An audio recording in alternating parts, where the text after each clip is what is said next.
so when we get to these lessons that include, Abraham and Melchizedek, Jacob and Joseph's life and Moses' life, those characters are all types of Christ.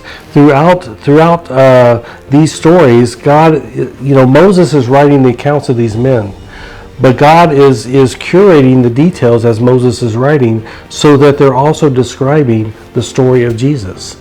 We see, as we'll go through these lessons, we'll see the details of Abraham's life. We'll see the details of Joseph's life. We'll see the details of Moses' life.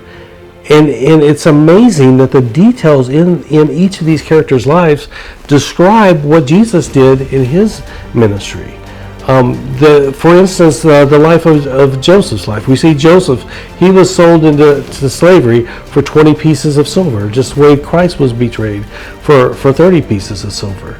We see how his own brothers dipped his robe in blood and then presented it to the Father as proof of his death.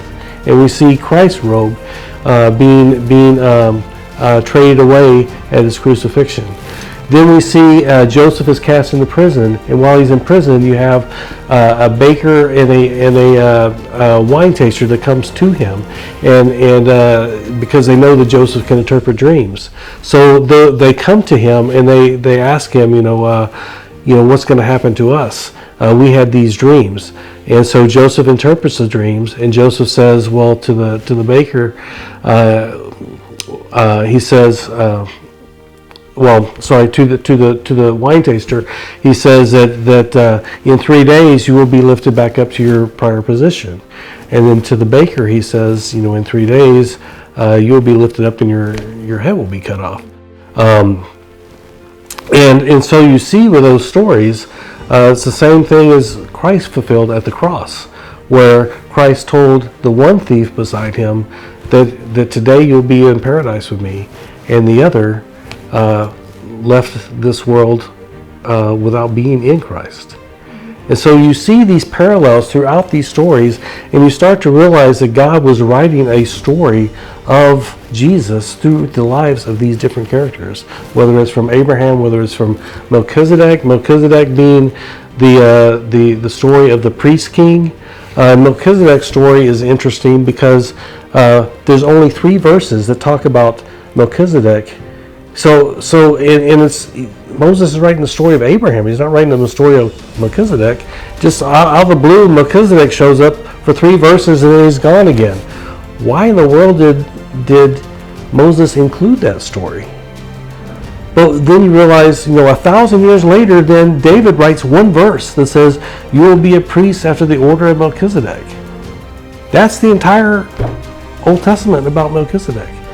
But when you realize, when you get to Hebrews, the author of Hebrews, writing in the time of Christ 1,000 years after David, he's saying that he's pointing back to Melchizedek to help the Jews to understand that there is a priest that transcends the Levitical priesthood.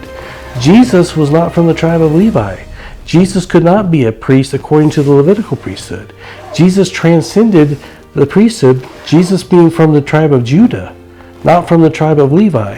And yet, because of those 3 verses in Genesis, the 1 verse in Psalms 110, the Jews could believe that Jesus is the priest. He is the high priest. Without those stories, without God including those stories, having Moses include those stories, the Jews could not believe that Jesus was their high priest because he wasn't from Levi. This is the power of those stories when you start to see the story that God was writing of Jesus from the very beginning.